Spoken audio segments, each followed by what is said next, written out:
Well, the holidays have come and gone once again, but if you've forgotten to get that special someone in your life a gift, well, Mint Mobile is extending their holiday offer of half off unlimited wireless. So here's the idea. You get it now, you call it an early present for next year. What do you have to lose? Give it a try at mintmobile.com/switch. Limited time 50% off regular price for new customers. Upfront payment required. $45 for 3 months, $90 for 6 months, or $180 for 12-month plan. Taxes and fees extra. Speeds may slow after 50 gigabytes per month when network is busy. See terms.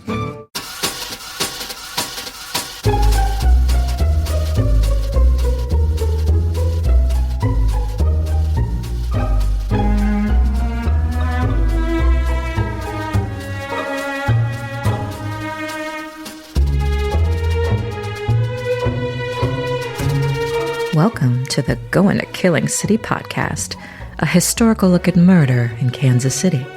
Here are your hosts, Jamie Green and Alex Greenwood. All right, everybody, welcome back. We are live taped, but live on tape. Here in the bowels and the what would you call this room? They got all the fancy food. So we are actually at Speakeasy. You're missing out. You missed way out. This place is super cool. We have a huge bevy of food and drinks, and Alex and I are getting ready. But before we do that, Alex, you actually got a massage here. So tell the people, you look really relaxed. Do I really? Because, wow, Janae, she worked me over in such a good way. And I want to tell you, I don't think I was fully prepared for the way they do it here, which is really... there's a lot of stretching involved. Mm-hmm. And some of it you're like, what does she do? I'm not a pretzel lady. What are you... Crack, crack, crack, crack. But it doesn't hurt. It feels so good. And I don't mean she just grabs you and pretzels you. You know. You've been going here a while, right? I have. It's a lovely space. I can see why. It's very nice here. It's very... If I had money, I'd be here once a week. Oh, I was going to say. Right? Oh, jeez. Well, when I told her I drive, 160 miles round trip 4 days a week, she was like, She earned her money. Yeah. She said, oh yeah, I figured this would be tight, but this is, oh my God, really tight, but all this stuff. But it was, listen, folks, Speakeasy Spa it's right by the big Ferris wheel. It is. It is right by the Big Spear. It's right here in the Crossroads. They are our official sponsor for this month's episode. So Speakeasy Spa, check them out. I know we have a lot of our listeners coming here later today for the event. But if you're just listening to this in your ear, you missed it. Yeah. Sucks to be you.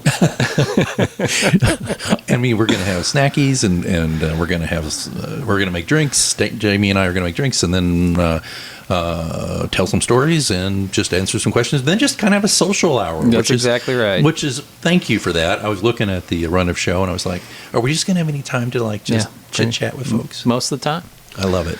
All right, so this is Alex's episode this month, which means my hint was oil and ash. And as we talked about last time, one of my favorite 70s groups. They were just amazing, Anyway, so I, of course, being a warped individual, yes. I think oil. I think olive oil.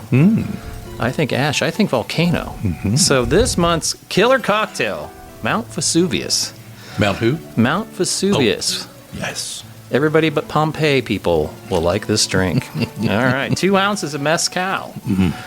3/4 ounce of bergamot liqueur italicus, which is actually an orange liqueur. I have that at home. Of course you do. It's really good, dude. Half an ounce Amaro Cappelletti Sunfato Mrababaro. And how'd I do? Half ounce maraschino liqueur. Luxardo is what they want you to use, which of course, if you are snobs like us, Luxardo is the only cherry that you should be putting in your drink too. Yeah. Chocolate bitters, which I thought was kind of fun. Just to kind of give it a little chocolate tanginess, and an orange peel. And you have to flame have you flamed an orange peel before, Greenwood? I do it all the time. I even flame my lemon rinds when I put them in my martinis. So that's what that gives it the spark, the flame on the top of Mount Vesuvius. Mm-hmm. It's a little smoky, herbal balance. You stir it, you strain up, a chilled coupe glass. If you really want to get in, which is you should. Yep. And you garnish it like we talked about with that flamed oil spiel. So that's down on the show notes. Make a Mount Vesuvius while we listen to this month's episode. Because oil and ash was my hint. So we've got an event to do. So I'm going to let you just delve into it. Well, that sounds good. And I tell you what, we're going to go back to October 1978.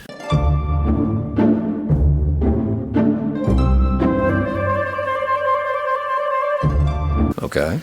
and to a murder that happened right here in Kansas City in the Country Club Plaza plays a role here. And it's a case that went cold before most of you listening were even born, I imagine. I'll just be honest, I would have been about 10 years old when this happened. Okay, but this one still haunts the people who remember it. And before we get started, I want to be absolutely clear.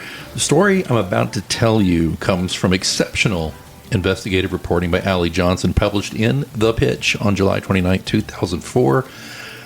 Johnson did the work here, most of it. I did some other sourcing, but tracking down the players, conducting the interviews, piecing together this fascinating look at both a murder and an obsession with solving it. And I'm retelling a lot of her reporting to you today. I just want to be very clear about that. If you don't do a Doris Kearns good when you did your source. Did my sourcing. Poor Doris. That's such a great book, too. But, just so this is Johnson's story first, and I want to give her that credit. So here, this is the story of Louise Villot, a 29-year-old lawyer who was breaking barriers in corporate America. It's also the story of Melanie Morgan, who was a reporter who just couldn't let go of what she saw that morning. And it's about how sometimes the most obvious suspect walks free while evidence disappears into storage rooms infested with rodents. We've never heard this before. Well, evidence disappearing. I don't even know what you're talking about. Right? Yeah. Well, we're adding that to the list when we have Gene next month of things we're asking Gene about. I want to talk to her about, yes. Right? Yes, I like the way you think. According to Johnson's reporting, let me set the scene for you. It's a chilly fall morning, October 18th, 1978. The Alameda Plaza Hotel, which is the Fairmont now. Yes. Right? No. For those keeping track, was still relatively new. Part of that early 70s boom from KC was feeling pretty good about itself. Pretty good. Sorry. Crowd Center was fresh, the Truman Sports Complex was shiny, and Ronald Reagan had stayed at the Alameda during the 76 Republican Convention. Well, there you go again. Anyway, sorry. This was where the Bauer brokers ate breakfast. So, as Johnson discovered through her interviews, Melanie Morgan knew this. She was 24, worked at KFIX-AM, KFIX radio. You know all that? The hits all the time. And she lived right there on the plaza. I used to live on the plaza. You did? I did. Top on a high rise on Jefferson. Morgan told Johnson she'd grown up in a politically connected Democratic family, and her mom served on the Committee for County Progress, so she knew the players. And her ex-boyfriend, Jerry Jett, used to plot strategy at the hotel with Mayor Charlie Wheeler. Yeah. I met Charlie once or twice. Charlie once sat at my desk at City Hall, and then I said, "What's with the old guy?" And they're like, "Oh, that's the former mayor, and you just have to go sit somewhere else." By the way, the downtown airport, Wheeler Airport, is named for Charlie. Yeah. And also Kingmaker Jim Nutter. So I know Jim Nutter, too. You know Jim? Of course. Well, sometimes she would eat French toast at the Pam Pam Room restaurant just to eavesdrop on the political gossip, right? The reporter did. So a smart move for a young ace reporter. That morning, Morgan recalled that she noticed two women at the restaurant who seemed upset about something. And I don't think it was the check. She filed it away mentally, finished her French toast, paid up, and headed out through the hotel lobby. And that, my friend, is when everything changed. Okay. As Morgan described to Johnson, the lobby was swarming with Kansas City cops. Not one or two, we're talking half a dozen at the front desk, with more rushing through the revolving door. So Morgan said her reporter instincts kicked in just really hard. She followed them into the elevator like you do, and tried to look casual. The cops ignored her completely and hit the button for the 9th floor. When the elevator doors opened, she was looking at a crime scene, room 928. Door propped open, and there, on the gold shag carpet, because it was the 70s. Oh, yeah. Yeah, of course.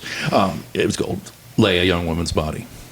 According to Morgan's account, black wavy hair hiding most of her face, dressed for work in what Morgan described as classic 70s career attire, a frilly patterned blouse, sharp blue skirt, beige pantyhose, blue pumps, and a bullet through her temple. Yeah. Not the accessory you want. No. Makeup containers scattered around her, the bedspread trailing on the floor.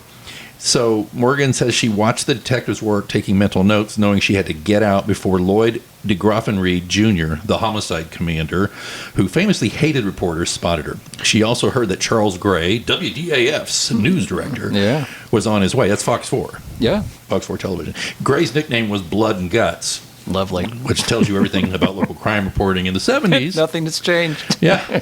Morgan needed to beat him to the story. So We learned that the victim was Mildred Louise Villot. She was went by Louise. Some called her Lou. 29 years old, a lawyer at Phillips Petroleum in Bartlesville, Oklahoma. She had flown to Kansas City to give a seminar on document retention. You know, you got somebody in your house who's a young attorney. Yeah. Knows a little bit about these things. Be curious to see what she thinks. So think about that for a second, though. She was teaching employees which records they legally had to keep in case of subpoenas. She was the first female lawyer in Phillips' legal department, and a Kansas City, Kansas native. She'd gone to law school at SMU. And there's a little more connection for me, too. Oklahoma. And then my grandfather worked for Phillips for 34 years. Just saying. He did not know these people. Anyway, especially somebody who got killed in a Plaza hotel room. So according to Johnson's investigation, the killer took a gaudy ring and her billfold full of credit cards. But here's where it gets interesting, Jamie. Nobody ever used those cards. Interesting. And Louise was still wearing a very expensive gold watch. And if this was a robbery, it was a pretty selective one. They took her life, but not all of her goods. So Johnson reports that Captain de Graffenried told the Kansas City Times. Yeah. Oh my gosh, You forgot all about it. I never even knew it. Oh, it wasn't even here when you got here? I don't remember it. Yeah, it was there when I first got here. Yeah. Well, he told the Times they had nothing to go on, no leads. The case went cold fast, and the media moved on to other stories like they do. And Morgan moved on too. KFIX cut her job. And the station had been struggling financially. So she went to KYYS, a rock station that didn't care about news. KY 102. KY 102. It's smooth. Anyway, then to KMBC Channel 9 a year later. So she was looking at a 5-year anchor contract when her boyfriend in San Francisco proposed over the phone. So she turned down the contract and moved to California because that's the place you want to be. I've heard that. Yeah. Swimming pools, movie cement stars, ponds. Yeah. cement ponds. Yeah. Fast forward to January 2002, and Morgan's now a conservative talk show host at KSFO in San Francisco. And Wait. Yeah. In San Francisco. Yeah. She's a conservative. Okay. And remember, the irony is she's a Kansas City Democrat's daughter who became a right-wing pundit. There you go. That's not lost on everybody and anyone, especially her mother. Morgan said she was sitting in the Marin County living room with her neighbor Sheldon Siegel, who writes legal thrillers. Their kids are playing together, and Siegel tells her she should write a book.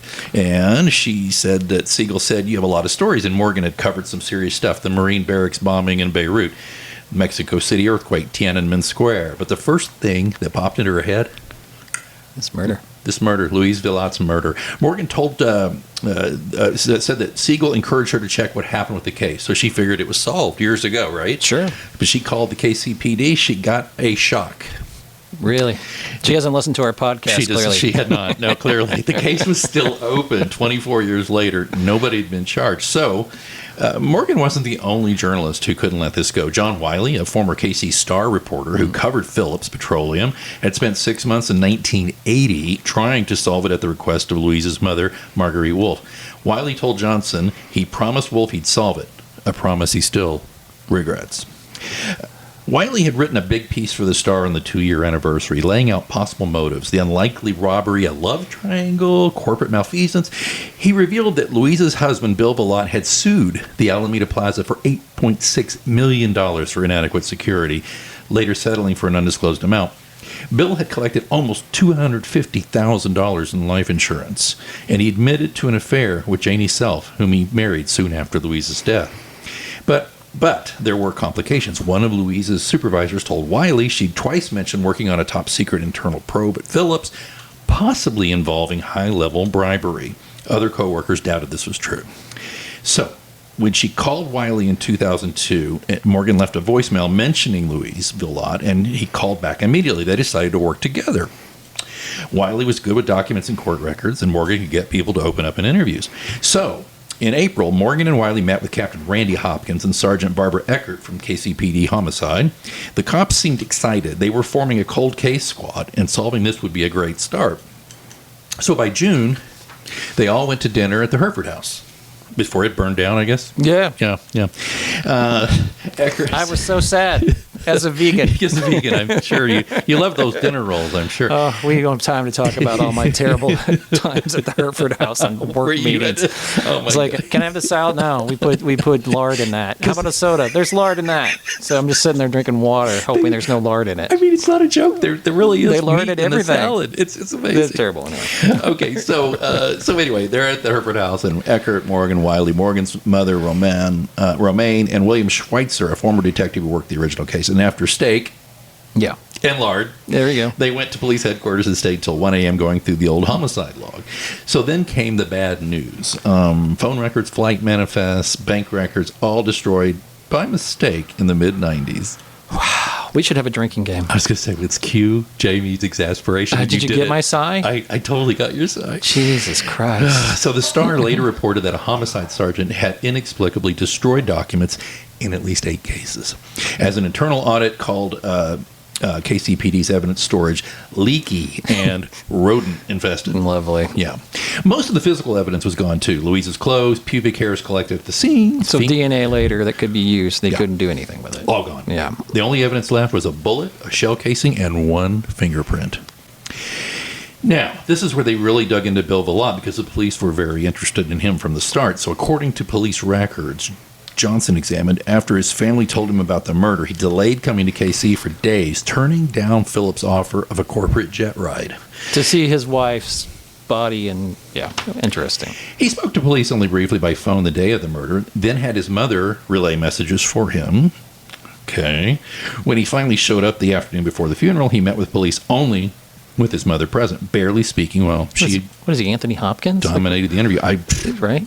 Is it Anthony Hopkins? Anthony Perkins. Perkins, sorry. Psycho. Yeah. Yeah. Sorry. Well, it's been a long Anthony day. Hopkins played a psycho, so there you go. Yeah, you do. You I can could be have. I forgiven. could have gone with the big guy, WKRP, but I didn't. This Sorry. is true. The big guy. Yeah. Gordon Jum. There you go. So Can you guys tell we're in person for once Yeah, together? 'cause we're Because we're just- getting completely stupid. I'm here for it. Literally here for it. So he spoke to police only briefly by phone. Like I said, mother relayed the messages. So when he finally showed up the afternoon before the funeral, he met with police only with his mother present, barely speaking, while she dominated the interview, as I said. So they found that he agreed to take a polygraph, and then kept putting it off. After the funeral, he went to his father's place in Texas. When police tracked him down, he acted strangely. Through his attorney, he refused the polygraph, wouldn't provide fingerprints either, according to the police logs. His alibi, according to what he told the cops, as reported by Johnson, he was in Tulsa that day, my old stomping grounds, where he was a student at a community college. He met his mistress, though he initially called her just a friend, Janie, at the college library, but he hadn't attended his morning classes. Couldn't name anyone who'd seen him before 10 a.m. First he said he studied the night before, then he claimed he'd taken a cold pill and gone straight to bed. So is he younger than her? Because she's has a law degree and is practicing law. Yeah, I think he must have been a little bit, or was he a grad student, perhaps? Yeah, okay. I don't know. So, Write that down so KCPD can lose that note. Anyway, sorry. so the police calculated whether he could have driven from KC back to Tulsa in time. It's a 3-hour trip. Now, he had a pilot's license, although there's no evidence he flew that day. So according to Johnson's investigation, Bill claimed that he and Louise had an open marriage, that Louise wanted to try sex without love because she'd been a virgin when they married. Everyone who knew Louise, Johnson found, thought this was absurd. She was conservative, devoted to her husband, self-conscious about her appearance. In later deposition for the lawsuit against the hotel, Bill changed his story, denying the open marriage claim and admitting to several affairs.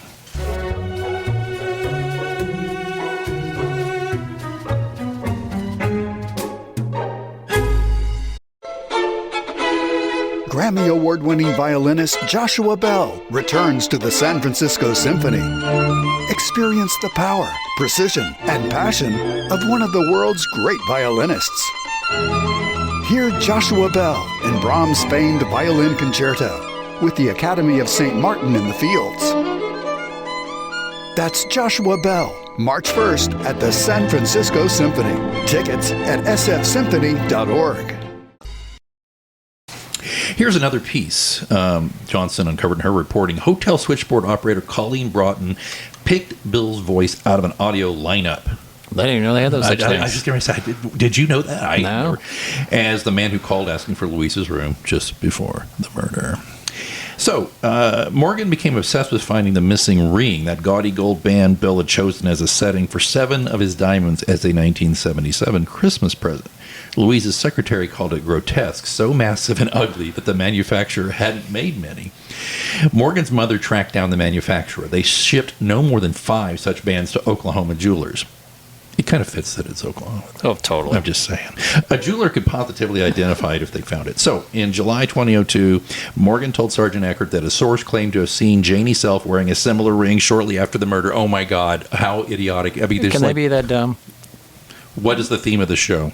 Criminals are dumb and KCPD loses shit. Those are the 2 big takeaways. Those are the two. That and we make great cocktails. So 8 months later, KCPD sent an officer to California to check. The source had identified the ring from a lineup of drawings, but when Officer Brian Bell visited Self, the ring she showed him, the one she was wearing, wasn't Louise's.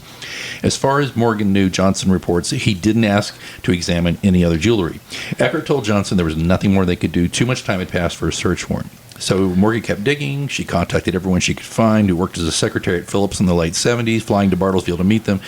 Lou's personal secretary, Nina West, told Morgan that the summer before the murder, Bill had repeatedly called Louise at work to remind her about life insurance applications. The secretaries painted a different picture of the marriage for Johnson than the perfect one Louise presented to her family. When Bill visited the office, they told Morgan he'd flirt with the secretaries and mock his wife, calling her, quote, the elephant woman, unquote, oh, Jesus. Because of her weight. Oh, no. Office gossip suggested Bill, who held a series of low-paying jobs and briefly run a failed optical shop called The Spectacle.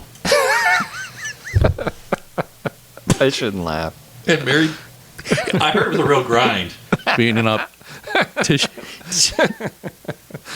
Maybe he had married her for her income. According to these interviews, a week before the Kansas City trip, after Louise returned from London and Norway, she'd received several calls from her bank about bounced checks. West noticed Louise turned deep red as she juggled money between accounts to cover the deficits. For someone described as meticulous with money, this was highly unusual. So West also told Morgan, as reported by Johnson, that days before the murder, Louise had drawn up a new will and asked her to witness it. A will from 3 months earlier, leaving everything to Bill, was accepted in probate court. The new will, West says she witnessed, has never been found. This is just such a deep one, man. But I just got to say, so Morgan tried to verify Bill's alibi by calling 3 security guards from Tulsa Junior College who supposedly found him in the library and told him about his wife's murder. None of them remembered doing this. KCPD had never sent anyone to interview them in person. They'd taken statements by phone. I mean, yeah, because you know that they are who they said they were, right? Mm-hmm. So Morgan hired PIs. They talked to Jim Self, Janie's ex-husband. He bought a small handgun, couldn't remember the caliber, and left it with Janie when they separated a month before the murder. He taught her to shoot at an old oak tree in the woods north of Tulsa. That's a hot date in Oklahoma, right? Well, pretty much, yeah. I mean, he probably bought the ammo. You know, I'm just saying. The investigators thought if Bill was the killer, maybe he'd used his mistress's gun. They could find the tree, retrieve a bullet, test it against the crime scene bullet, but Jim couldn't remember the exact location of the murdered tree. So Johnson reports that they had him undergo hypnosis in September 2003 at the Jenks Hypnosis Center in suburban Tulsa. They tried to retrieve the memory. He found the general area, but not the specific tree. He could see the forest, however. Okay. Morgan's detectives flew to Tulsa with help from the sheriff's department. They used metal detectors to find an oak tree with metal in it. They cut it down, shipped it to KC, extracted 32 freaking bullets that they thought were from a .32 caliber gun. That's interesting. Why not? July 2004, KCBT called and said no match, weren't even from the right type of gun. So Morgan told Johnson she'd spent $60,000 she may never get back. She spends hours every day and all 6 weeks of her annual vacation on the case as of this writing. She even talked to the dead Louise Villot asking for help because she and Wiley had collected donations for a $10,000 reward. So he's working with a screenwriter on a fictionalized treatment, hoping to sell it to fund more investigations. So again, this was at the time of this article coming out. It's been a while. So the KCPD told Johnson they'd shelve the case, citing a lack of new leads. And the cold case squad is working backward for more recent cases, 850 plus cold cases at the time of this writing. It would have taken years to get back to 78. Yeah, that's another question for Gene. but it is. Now, having walked through Allie Johnson's incredible reporting from 2004, here are my thoughts on what happened. All right. I'm sorry, this is kind of a long one. No, it's fine. That's what she said. Yeah. Look, sometimes the obvious answer is the right answer. Right. Bill Bellot had motive, $250,000 in insurance money. He had opportunity, no solid alibi for the morning hours. He had means, possibly his girlfriend's gun. His behavior afterward was textbook suspicious, very sus, as the kids say, avoiding police, refusing polygraphs, having mommy speak for him. The bounce checks Louise discovered right before her death, the new will she had witnessed days before the murder, that sounds like a woman ready to make changes. Mm-hmm. And if Bill knew that... Yeah, his meal ticket's done. He knew she was about to cut him off. Well, that's your motive right there. This is allegedly. Bill still here. alive? I don't know. Oh, I guess we'll find out. Well, let's be careful here. Allegedly. This is based on reporting. I don't know. I have no idea, but it sure looks that way. The fact that evidence was destroyed, that KCPD won't pursue leads about the ring, and that those security guards were never properly interviewed, well, that's not a conspiracy. That's fact. That's just incompetence meeting the reality that sometimes our justice system fails. Sometimes the obvious suspect walks free, not because they're innocent, but because the system screwed up. But we don't know that. He was never, I don't think he was ever charged. Did I say he was charged? No, he wasn't. No, so he wasn't. He's innocent. But Louise Villot was 29 years old, breaking barriers in corporate America, that glass ceiling, and someone decided her life was worth less than an insurance payout. Here we go. Again, I am not alleging this man did it. I'm presenting facts to you and saying it looks sus. That's all I'm saying. The Alameda Plaza became the Fairmont. Did it. Okay, he's saying that. Good thing your wife's an attorney. KFix AM is long gone. Phillips Petroleum merged with Conoco. But somewhere out there, maybe someone's still wearing a grotesque gold ring with 7 diamonds. Liberace's dead, so it's not him. And maybe someone still knows exactly what happened that October morning in 1978. Again, Allie Johnson, exceptional reporting that made this episode possible. Her 2004 piece in The Pitch brought this story back to life and gave voice to both Louise Villot and Melanie Morgan's quest for justice for Louise. And that's what I got, buddy. It's a lot, but I think it's important. It's just horrible that, first of all, that she, like you said, her whole life was, I mean, this has been what we talked about last month. Young women, whole life in front of them. Those cases weren't solved. This case isn't solved. I mean, it's not going to make everything right, but at least people have some peace knowing what had happened to their loved one. Yeah. I hate, Kelly's whole family were cops. I don't like to just bag on cops, but it's frustrating to me that a woman who's spending her own time and money on weekends does a lot more investigation than clearly KCPD did. Unless I'm wrong. You did the research. You tell me if I'm wrong. The research indicates they did cooperate with Morgan to try to figure this out. But unfortunately, losing the DNA evidence, having rodents chewing on stuff. And look, I try to be, out of respect for police officers in my own family, I try to give them a break. But man, oh man, it's just, I guess it's recency bias for us for the fact that we cover so much stuff here in KC recently that it just seems like there always is a mistake or something, because it's not always the case. No. Sometimes they get their man or woman. Yeah. I mean, they do occasionally. It happens. But I just... And I know they built a new crime lab in the last, I don't know how many years. So I'm hoping... This is... Like, we should have written all this. I have so many questions for Gene, because it's like... Are they doing a better job now? Because they lost that evidence. Right. They refuse, or they won't say with, the Leila Welsh case, which we just talked about. Mm-hmm. They lost, obviously, there was all the stuff with the Tylenol killer guy, that they lost all that stuff. Mm-hmm. The gun that murdered Leon Jordan, not only did they lose it, then they found it, then they sold it, then they bought it back, and then they had it in the police car. I mean, if I wrote this, you're a writer, if I put that in a book, you'd be like, this is ridiculous. Nobody can do this many things. Yeah. So, I would love to be wrong. Yeah. I would love to be wrong, but it seems like their evidence is not being stored in the way and collected and kept safe in the way that it needs to be. I'm going to tell you, I mentioned this to you recently. I've got a professor who is a former homicide cop, and he's interested in coming on the show next year. And let's get him on, or let's grill him a little bit, see what he can tell us about that. He wasn't from here, he was from North Texas, I believe, but still. No, I think it would be good. Yeah. I'll just say that, listeners, if you know of any mysteries and things that you haven't haven't heard us cover yet on the show, feel free to email us at killingcitypod@gmail.com and just tell us what you know. Absolutely. We'd be happy to look into it and talk about it, and we'll give you credit on the show. Well, one of the things I think we try to we want to keep these in the forefront of people's mind. Yep. We don't want these people to be forgotten. No. We joke about everything, but we aren't ever joking about the murder victims. It's a terrible case. We would like all these cases to be solved. Right. And I kudos to the woman out in San Francisco that did all the research and tried to bring it back up, and I'm glad KCPD worked with them as well. But anyway, it's just sad. So anyway, that I had not, me, I'm always trolling on newspapers.com. Right. I had never heard of this case, so you brought me this one. Yeah. And I love it. And real quick before we go, because this is our holiday episode, and then I'm going to give Alex his hint. I thought, hey, why don't we get on Threads and just have more stuff for me to do? So, sure. Did you get on Threads? Yeah, for Killing City Pod, it's on Threads. Oh, nice. As with me, and so I naively asked if you're a KC small business, we'd love to give you a shout out during our December 15th episode. We did this last year. Besides Alex and you can get Alex's book, which I hope someone's done that. You can hire my band. But we are a big fan of supporting local. That's why we're here at the Speakeasy Spa. I got 36 responses. You must be joking. I am not joking, and we don't have the time, and I can't remember all these people right now. So we're gonna put this in the show notes with their links. Okay. If you're looking for something that's cool, we had a Kansas City comedian. Put a thing in there. We had a florist down on the West Bottoms. I can't even remember all. Somebody who makes a mixer for Bloody Mary reached out, and I said, "Hey, we should have." And he was like, yeah, "Absolutely." So we may be getting free Bloody Mixer mix. Oh, I like that. Every Chiefs game, I always make Bloody Marys. You need them now. I definitely need them now. How are you holding up before we go? You know what? You seem like you're much more relaxed than you used to be about this, dude.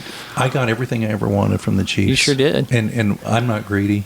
You know what I mean? Well, I'm needy, but I'm not greedy. Well, yeah. I'll tell you what. Your quarterback's, 31? 30's 30.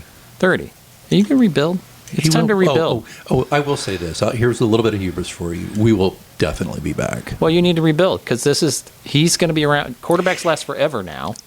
Can I just say one last thing about this since you did bring it up? For the past 5 years, we've had the longest season of any NFL team. Sure. Think about that, folks. Think about that, especially you out there who aren't Chiefs fans and you hate on the Chiefs. Not talking about you, Jamie. No, I'm talking about people who are out there like, supporting the Cleveland Browns or something. God, I mean, all two of them? Yeah, come on. You know what I'm saying? So just saying, and the haters who think the refs love us, case in point this season. That's all I'll say. But, hey, you know what? Again, if you're hating on the Chiefs, that means you're a fair weather fan, and I'm not. I love me some Chiefs. I always will. Oh, yeah. You were a big fan long before they got good. Oh, Matt Castle, does that ring a bell? Oh, yeah. Mm-hmm. Yeah. Steve Bono, we could do this. Oh, yeah. I could do this for hours. Elvis Gerback. Elvis Gerback. This is when you can't sleep. You should be thinking, well, that'd probably keep you up. Never mind. But you know who still my favorite QB? Just one college and one pro. College, Baker Mayfield. Well, yeah, that makes sense. Pro, Alex Smith. I knew you were a big Alex Smith fan. Number 11. I've met the gentleman. He's a decent man. He's a good man. He's a heroic player. Nobody asked me, but Roger Staubach. Yep. What about college? Dave Hum, which nobody's going to know who that is but me. Husker. Yeah, he played. He was All-American at Nebraska. He was left-handed and was a left-handed kid. I loved that. He was an All-American. Crazy. Went on and was the backup for the Raiders. Oh, man. And sadly got MS and passed away. But he was my first sports hero when I was 5 years old. He was the starting quarterback for Nebraska. So I'm so sorry to hear that, brother. Well, it's sad. All right. All right. Next month, it is Jean Peters Baker. Kicking off 2026. She is. We may have to change the name of the podcast just for the month. You know what? We'll take suggestions. Tell us your suggestions. We'll put a post on Facebook. Yeah. Because Jean doesn't like our name. She loves us, but does not like the name. So we'll change the name. For the month. We'll scratch it out for 1 month. So give us a sanitized thing. It's got to be something like Kansas City's great, except there's murder sometimes. Hey, Jean, are you listening? Anyway, so she obviously we both can't be in the dark with the case, so I know what we're talking about next month. So Alex gets to make the drink. It railroaded. Railroaded is the clue. Railroaded. Are there any ties to Kansas City? Oh, get it. Go. Yeah. All right, guys. We gotta go drink with people. So. Yes, we gotta entertain. Let's go. Until next month, people have a great holiday. Hey, Happy New Year, you guys, and may 2026 be a far sight better than 2025 for us all. Let's make it really boring. I would love to be boring, and I want nobody in my life to be sick or to, God forbid, die. I want work to slow down a little bit.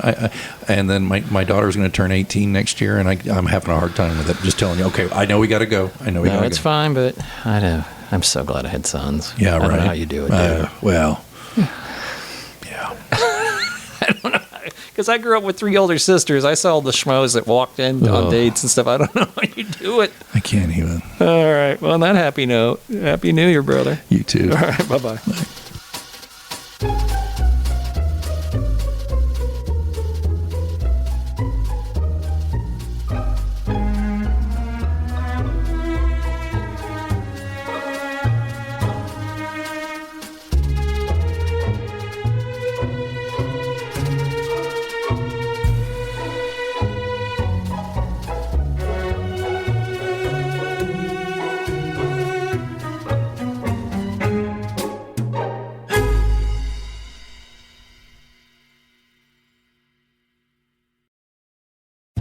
Homes.com has collaboration tools to help home shoppers search, share, and discuss home shopping with family, friends, and their agent directly through the site.